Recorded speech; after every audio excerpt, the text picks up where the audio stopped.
All right, my friends, the question and the headline on everybody's hearts, minds, and especially their fingers channeling through the keyboard this week was the big attack in Manila. Sergeant Paul Tapao from GPD is here, and we are going to continue to talk about how law enforcement has responded. Sarge, we had the mayor of Manila, Alan Ongacta, on our Crime Time live stream on Facebook, and the community as itself is rallying around and saying, you know, we need to take care of our neighborhood, and we don't want this kind of element in our streets. Yeah, absolutely. And, you know, I want to thank KOM for highlighting that, and it was really a great opportunity to hear the opinions, the suggestions, and the comments from the community, because that's how we can help find solutions, is by establishing that dialogue. I know Mayor Ongacta was spot on when he said we need to start working in dialogue.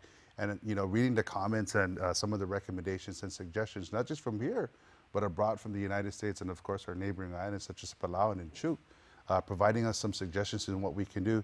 That was the first phase, was really opening it up, and it's unfortunate what happened.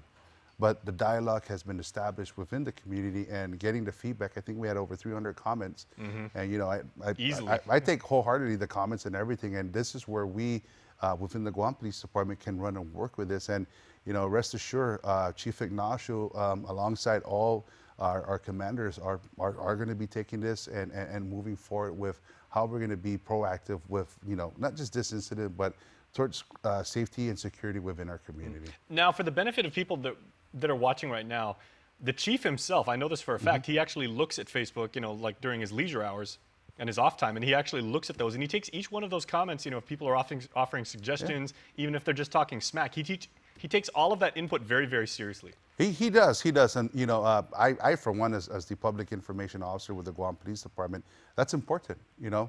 Whether you criticize me or you agree with me, you know, these are your opinions, and it does matter. And again, you know, when we do shows like this with the Crime Time, and of course, right now where we're sitting, we're talking about crime and how the community can get involved.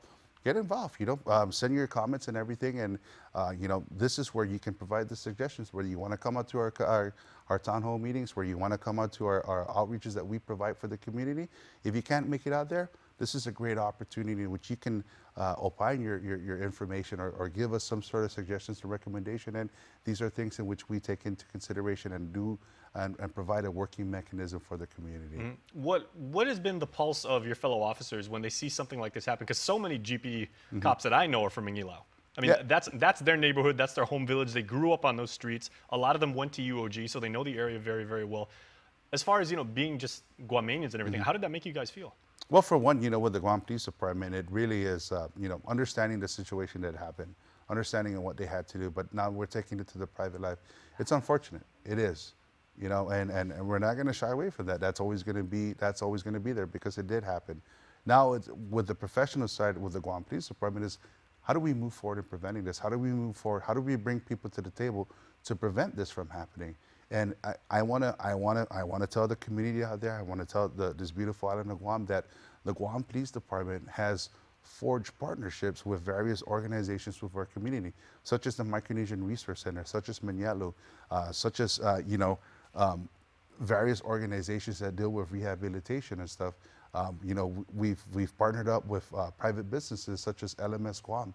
Mr. Bob Salas, who I want to say 85% of his employees are FSM citizens. Uncle Bob has reached out to us and provided assistance with a lot of our outreach, and he's willing to continue to assist us with our endeavors in providing these educational community outreach. So, you know, the Guam Police Department is working with our respective members in the community in finding solutions so that we can prevent situations like this from happening. Okay, now I know we've had so many crimes this week. We reported, I mean, two of our newscasts this day, the entire first block was all crime story, crime story, crime story, which is amazing. So what have you got for us? Do we even have a crime of the week this week? Yes, we do. And how do we pick just one? Because all of them are so dangerous. So this is a fraudulent case that, you know, a constituent within the community has reached out and asked personally if we can feature this. And it's a theft that happened to an elderly male who is deceased.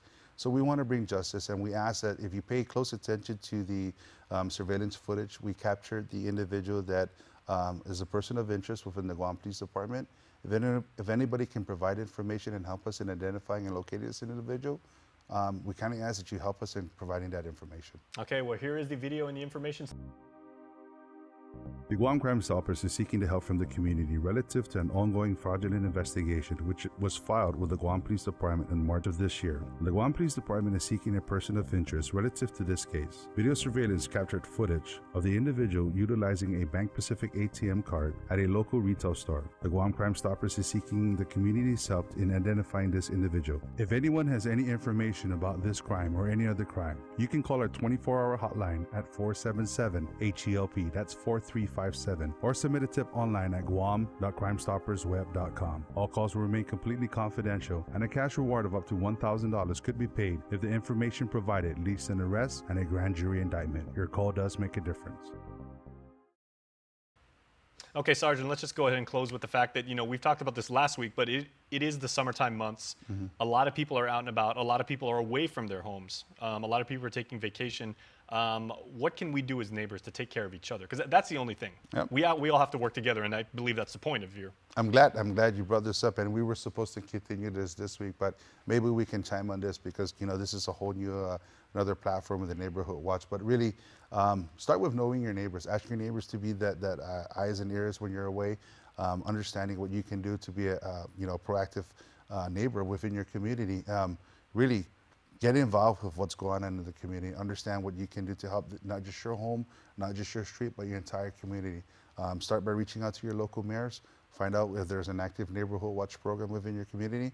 And I would like for last week, maybe we can talk about this next week, to talk about how we can do, because we know that people are going to be traveling abroad and homes are going to be left unsecured. But this is the best way to start that dialogue into having a safer Guam through the summertime. Well, we're going to go ahead and book that for next week, and we'll see you then. Absolutely. Thanks for having us again. All right. We'll see you after this.